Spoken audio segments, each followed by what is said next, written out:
Every year at 11 a.m. on November the 11th, people around the world pause and reflect for 1 or 2 minutes. The reason why this date and time was chosen was to mark the armistice to end World War I. At the end of the First World War, there was a general feeling amongst the people in the UK and other countries that something must be done for those who had lost their lives in the conflict. This was not about the glorification of war.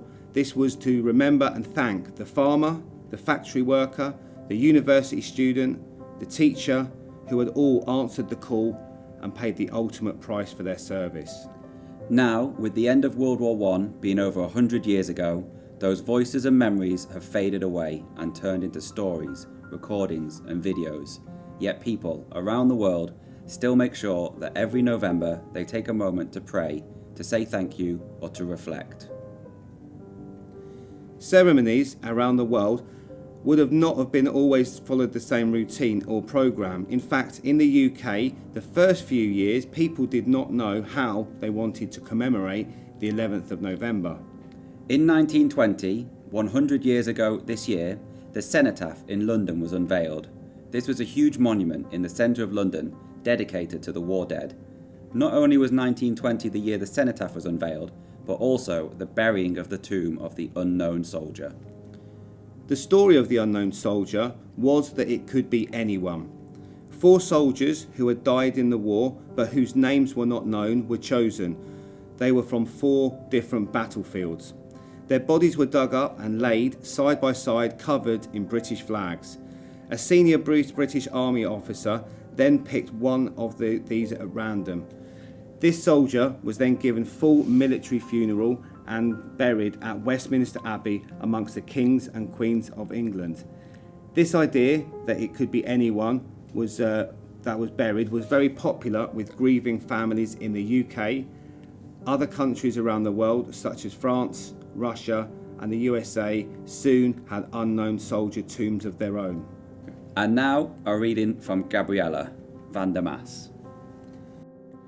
When you are standing at your hero's grave, or near some homeless village where he died, remember through your heart's rekindling pride the German soldiers who were loyal and brave. Men fought like brutes and hideous things were done, and you have nourished hatred harsh and blind. But in that Golgotha perhaps you'll find the mothers of the men who killed your son. For those students who have studied World War I, you will already know that it began due to an assassination in Sarajevo, which triggered the alliances of the great European powers.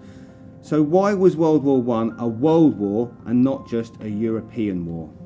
By 1914, most of the European countries were involved in empire building, with Britain having the largest empire. They were not alone. France, Germany, Italy, even smaller countries like Portugal and Belgium had colonies around the world. These colonies were called upon during the war and gave a great deal. Countries like Australia, New Zealand and Canada had massive recruitment as men were eager to fight for the motherland. No army was bigger than the Indian Army though, and indeed to this day there has never been a bigger volunteer army than the estimated 1 million strong Indian Army who joined up. These colonial troops joined in the fighting across the Western Front, but also in other areas like Iraq against the Ottoman Turkish Empire. The people who joined up did more than just fighting.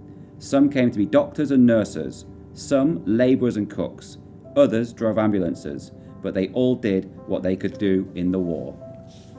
And now a reading from Melissa Avsi. In Flanders fields the poppies blow, between the crosses, row on row, that mark our place, and in the sky the larks, still bravely singing, fly, scars heard amid the guns below. We are the dead, short days ago, we lived, felt dawn, saw sunset glow, loved and were loved, and now we lie in Flanders fields. Take up our quarrel with the foe, to you from failing hands we throw. The torch be yours to hold it high. If ye break faith with us who die, we shall not sleep, though poppies grow in Flanders fields. Some people today choose to wear a poppy as a way of remembering the people who lost their lives in World War I and all other wars that have come since. But why the poppy? Well, when people visited the battlefields of World War I in spring and summer of 1919, 1 year after the war had ended there was one flower that seemed to have taken over those fields, the poppy. It was taken as a symbol for remembrance. Not all people who remember choose to wear a poppy, but I think it's fitting that at this time we remember the words that can be found on many of the memorials around the UK and other parts of the world. When you go home, tell them of us and say, "For your tomorrow, we gave our today."